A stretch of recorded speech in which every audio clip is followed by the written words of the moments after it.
అందరికీ నమస్కారం. ఈరోజు నేను ఈ వీడియో ద్వారా ఒక నిజాన్ని ప్రజల ముందుకు తీసుకురావాలనుకుంటా ఉన్నాను.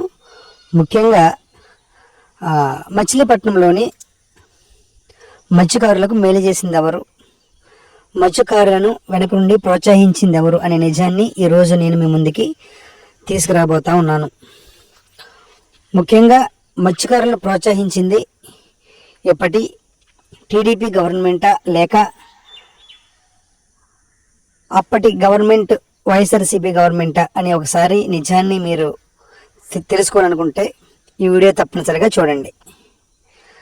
నిజం చెప్పాలంటే ఈ యొక్క మత్స్యకార రైతులకు మేలు చేసింది వైఎస్ఆర్ కాంగ్రెస్ పార్టీ గవర్నమెంట్. మన గౌరవ మాజీ మంత్రివర్యులు పేర్ని నాని గారి ద్వారా అప్పట్లో మాత్రమే ఈ అభివృద్ధి జరిగింది. ఇప్పుడు ఎక్కడ చూసినా సరే మీరు ఈ వీడియోలో చూసినట్లుగా పాడైపోయి తుప్పుపట్టిన లారీలు, మిషనరీలు మీకు ఈ వీడియోలో కనిపిస్తూ ఉన్నాయి.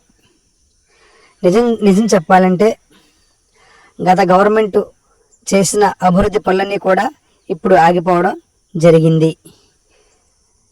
ఇప్పుడు ఎక్కడ చూసినా సరే సగంలో ఆపేసిన బిల్డింగ్స్, తుప్పుపట్టిన లారీలు, తుప్పుపట్టిన మిషనరీ మీకు కనిపిస్తూ ఉంది. కాబట్టి నిజంగా మచిలీపట్నంలో మత్స్యకారులను ప్రోత్సహించింది ఎవరు అని అనుకుంటే అప్పటి వైఎస్ జగన్మోహన్ రెడ్డి గారి నేతృత్వంలో గౌరవ మాజీ మంత్రివర్యులు పేర్ని నాని గారి ఆధ్వర్యంలో అప్పటి మచిలీపట్నం అభివృద్ధి జరిగిందని చెప్పకనే చెప్పొచ్చు.